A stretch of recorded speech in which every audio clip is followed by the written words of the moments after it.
अस्सलामुअलैकुम। तो आज का हमारा टॉपिक है न्यूक्लिक एसिड।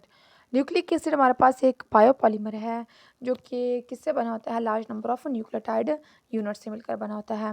और ये हमारे पास कहाँ प्रेजेंट होता है, इन एवरी लिविंग सेल्स, जैसे कि वह हमारे पास क्या है, वायरसेस हैं। They are the chemical carriers of cell genetic informations. और इसकी हमारे पास कितनी टाइप्स होती हैं, 2 टाइप्स होती हैं।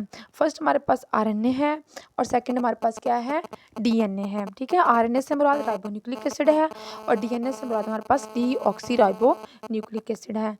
इन the body they are attached with nucleoprotein. और हमारी बॉडी में ये दोनों न्यूक्लियो प्रोटीन के साथ अटैच होते हैं। अब हम चलते हैं कंपोनेंट्स ऑफ न्यूक्लिक एसिड पे। न्यूक्लिक एसिड के हमारे पास कितने कंपोनेंट हैं। The basic unit of nucleic acid हमारे पास क्या है, न्यूक्लियोटाइड है। हर न्यूक्लियोटाइड के पास क्या होता है, नाइट्रोजनस बेस होती है और शुगर होती है, और क्या होता है, sugar and phosphoric acid complex होता है। ठीक है, और नाइट्रोजनस बेस जो हमारे पास है वो हमारे पास 2 टाइप्स की होती हैं। जो फर्स्ट है प्यूराइन टाइप है, जो सेकंड है वो हमारे पास क्या है, पैरामाइडाइन टाइप है। प्यूराइन की हमारे पास ये स्ट्रक्चर है और पैरामाइडाइन की ये है। ठीक है, अब हम चलते हैं प्यूराइन पे। प्यूराइन टाइप बेसिस और एडिनाइन होती हैं और ग्वाइनाइन होती हैं। ठीक है, जो प्यूराइन जैसी हो ना बेसिस कौन सी होगी, वो हमारे पास एडिनाइन होती हैं और ग्वाइनाइन होती हैं। जबकि जो पैरामाइडाइन जैसी होती हैं वो हमारे पास क्या होती हैं, वो हमारे पास साइटोसाइन होती हैं और यूरासाइल और इसके साथ थायामाइन होती हैं। ठीक है, अब हम चलते हैं इसकी प्रॉपर्टीज़ पे।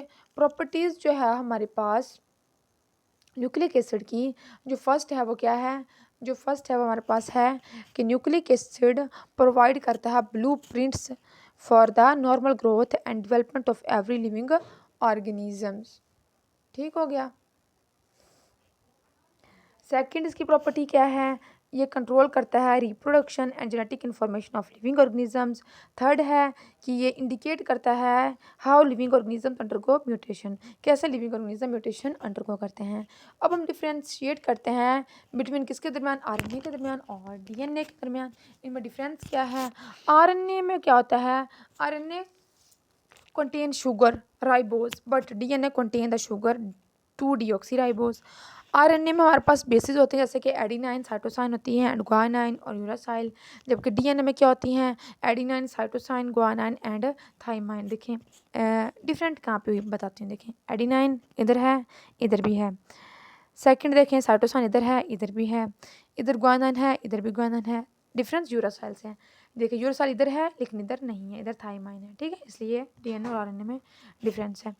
अब चलते हैं आरएनए में। आरएनए हमारे पास सिंगल स्ट्रैंडेड होती हैं बट डीएनए क्या होती हैं, डीएनए हमारे पास डबल स्ट्रैंडेड होती हैं। ठीक है, अब हम करते हैं DNA and molecular biology.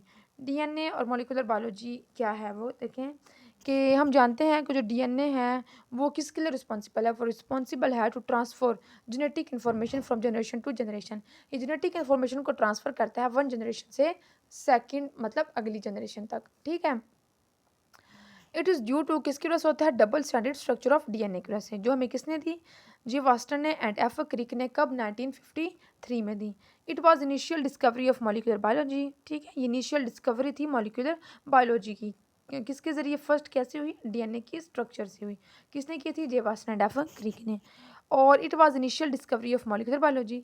The mechanism by which the genetic information can be duplicated, that's called replication. ठीक है, ऐसा मैकेनिज्म या ऐसा प्रोसेस जिसके ज़रिए जेनेटिक इन्फॉर्मेशन डुप्लीकेट हो जाए, वो हूबहू उनकी नकल और तैयार हो जाए, उसको हम क्या कहते हैं, उसको हम रेप्लिकेशन कहते हैं। ठीक है, तो आज का लेक्चर यहीं पर एंड होता है। कल मिलेंगे एक नए लेक्चर के साथ, तब तक के लिए अल्लाह हाफिज़।